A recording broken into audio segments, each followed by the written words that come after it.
Cruzeiro está se preparando para isso.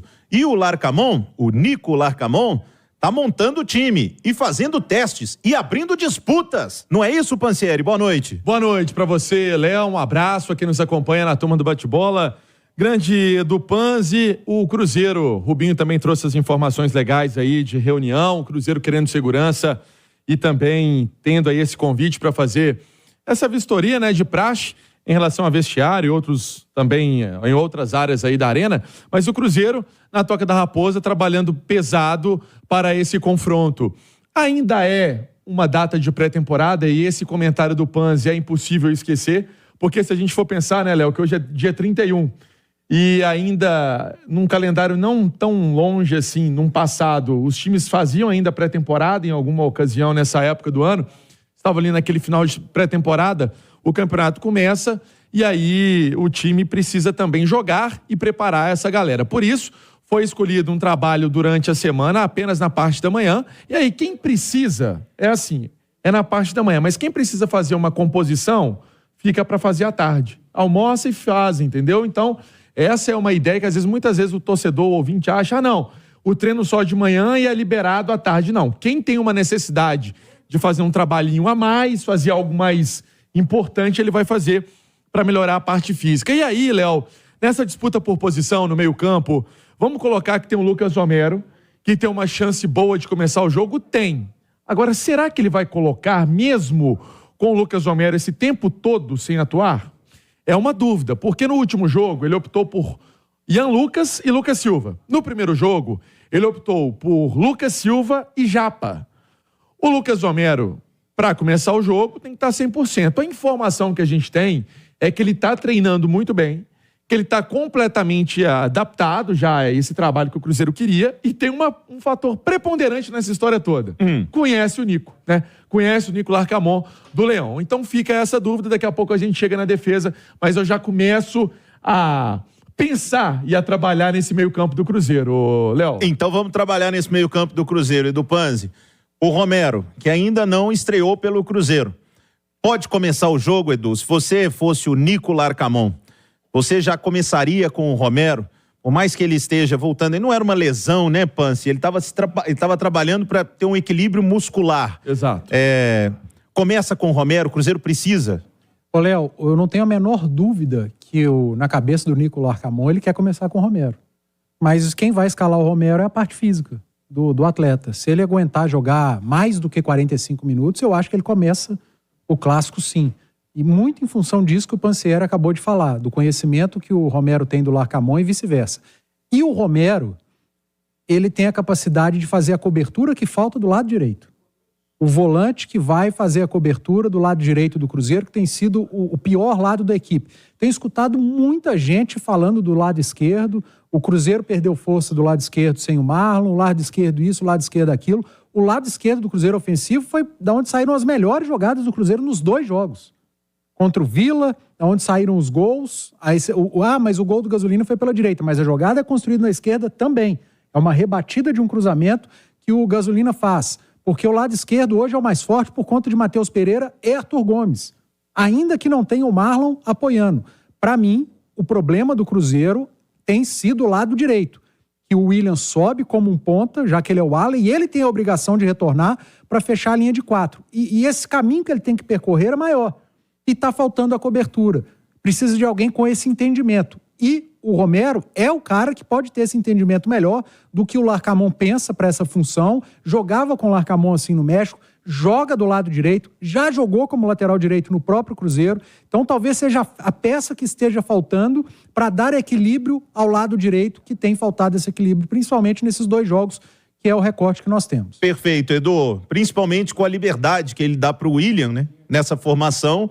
Por aqui o William se mande, o Marlon é o que fica mais, e o William vira quase um ponta-direita mesmo no Cruzeiro, com muita liberdade para atacar. Léo, no restante do time, vamos lá, falar da defesa, daqui a pouco fala do ataque.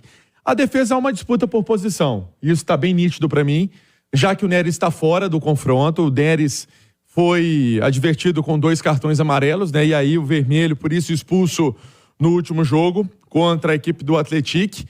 E fica a dúvida se vai o João Marcelo, que é um zagueiro mais novo, e que foi acionado na reta final do Campeonato Brasileiro ano passado, ou se vai o Lucas Oliveira, que é um zagueiro um pouco mais experiente e que tem também uma bagagem legal no Cruzeiro. O ano passado perdeu a titularidade, se eu não estiver equivocado e a minha cabeça também estiver ruim, acho que é isso. Foi contra o Internacional, lá no Beira-Rio, e depois não voltou mais, ainda com o Pepa, que era o treinador, e aí depois não voltou mais a ser titular do Cruzeiro, tendo a zaga de Neres e Castan. Castan foi embora, e agora o Cruzeiro perde o Neres.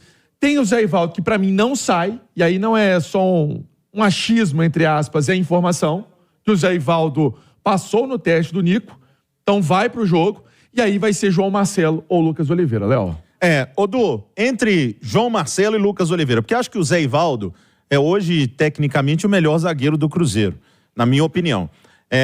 Entre João Marcelo e Lucas Oliveira, a gente tem um recorte maior do Lucas, né? A gente já viu o Lucas ter até um momento melhor no Cruzeiro, mas era disputando uma Série B, e o Lucas, inclusive, que acabou sucumbindo na Série A e perdendo a posição. E o João Marcelo com alguns momentos, e diria até com alguns bons momentos no ano passado. Entre Lucas Oliveira e João Marcelo, Edu Panzi? Nenhum dos dois faz o lado esquerdo, né? São dois zagueiros que jogam preferencialmente pelo lado direito. E eles vão ter que fazer o lado esquerdo. Porque o zagueiro da direita é o Zé Ivaldo. Só que o lado esquerdo do Cruzeiro, que a gente falava no bloco anterior, no intervalo interativo, o lado esquerdo do Cruzeiro, defensivamente, é o que está melhor resguardado. Porque o lateral não sobe. O Marlon vai até o meio de campo, ele é o terceiro homem na saída de bola. O que está menos resguardado, que nós falamos da importância talvez de ter o Lucas Romero para cobertura, é o lado direito.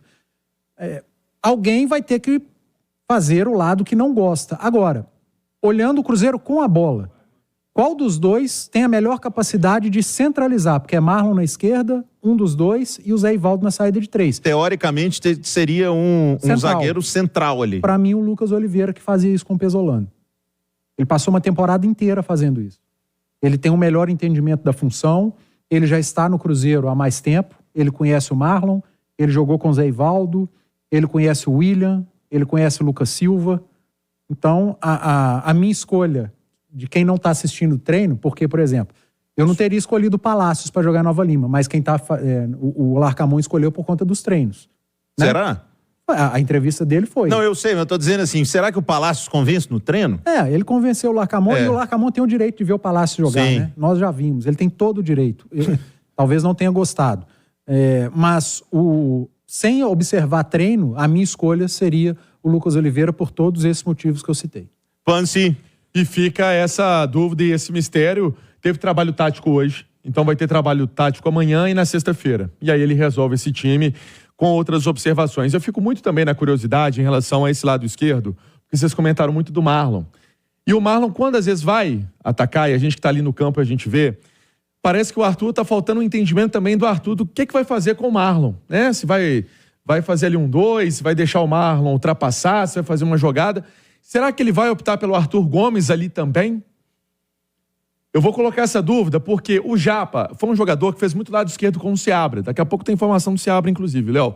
Fez o lado esquerdo muito com o Seabra. E aí, é um jogador que conhece daquele lado de campo. Inclusive no clássico contra o Atlético na Arena MRV, ele substitui o Kaique, que saiu machucado. Será que ele pode mexer nesse lado? Enfim, eu tô colocando uma dúvida. Eu acho que ele pode jogar com os dois.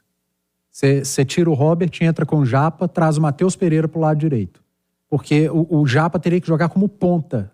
E o Japa não é característico de jogar como ponta. Ele jogaria por dentro na esquerda com o Arthur Gomes, traz o Matheus Pereira para a direita, que é até uma posição que ele sente mais confortável, para dobrar com o William. E aí o Matheus Pereira jogaria fazendo a diagonal e não indo à linha de fundo como ele tem ido nos 2 primeiros jogos. Aí, Odu, hoje nós estamos muito no tatiquês, né, Edu?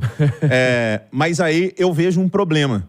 Porque se o Japa atua e ele jogando mais por dentro, sua leitura está correta, com o Marlon não descendo, o Cruzeiro fica sem força no lado Gomes, esquerdo. Não, jogando com o Arthur. Você tira o Robert. O Robert, e aí no lado direito solta o William com o Matheus ali no meio, centralizando. Eu acho que o mais importante, gente, é que o Cruzeiro esteja bem preparado para o clássico.